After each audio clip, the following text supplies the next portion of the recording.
কুমিল্লা তোমার আনছে সাহেলকে তো গেছে কালকে আমার নিয়ে একটা ভিডিও সোশ্যাল মিডিয়াতে আপলোড হয়েছে। আসলে আমি সবার কাছে ক্ষমা প্রার্থী, কারণ এই ভিডিওটার সাথে আমি কোনো জড়িত আসলাম না, মানে আমার এই বিষয়টা জড়িত করা হয়েছে বুঝছেন। আর আমার এক ফ্রেন্ডে মানে লইয়া আইছে ভাই আমার ওখানে আইয়া মানে রাখিয়া গেছে গিয়া পালাইয়া গেছে গিয়া। আর আমার এলাকার কিছু মানুষে দর্শন আর কি ধরিয়া মানে ভিডিওটা করছেন। আর আপনারা সারা ভিডিওটা মানে দেখবা যে মেয়েটাই পর যে আমার লগে তার কোনো সম্পর্ক নাই বা আমি তাইরে আনছি না, সাহেলে আনছে, মানে ওরকম মানে নাম বর্ণনা দিয়া মানে পর ভাই আমার কোনো নাম নাই, আমার কোনো কিছু নাই। আর আপনারা সারাই আমার ক্ষমা দিচ্ছে যে দেখবা।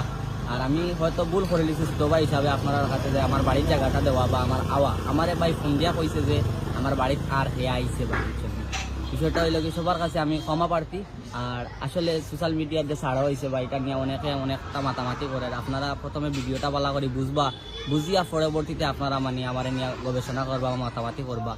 সবার ঘরেও তো মা বোন আছে, আর আমারও তো একটা ইজ্জত আছে ভাই, আর আমারও একটা সংসার আছে বুঝছেন।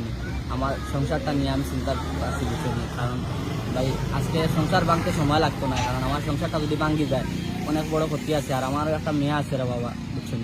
আর আপনারা সারা আমার ক্ষমা দিচ্ছে দেখবা, কারণ আমি এই বিষয় নিয়ে কোনো জড়িত আসলাম না, জড়িত খরো হয়েছে আমার বুঝছেন। মানে এ আইসে অনেকে বলতেছে যে আপনি আপনার স্ত্রীকে বাপের বাড়ি দিয়ে আপনি নেওয়া হয়েছেন, তো এই বিষয়ে আপনি কি বলতে চাচ্ছেন? না, এই বিষয়ে আমার শ্বশুর মারা গেছেন বুঝছেন, আমার ওয়াইফ ওখানেও আসছেন বুঝছেন।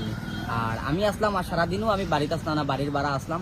আমার সন্ধ্যার পরে মানে হে আমার বাড়িতে গেছে, বিষয়টা লইয়া গেছে গিয়ে আমার এই জটিলতা বালাইছে।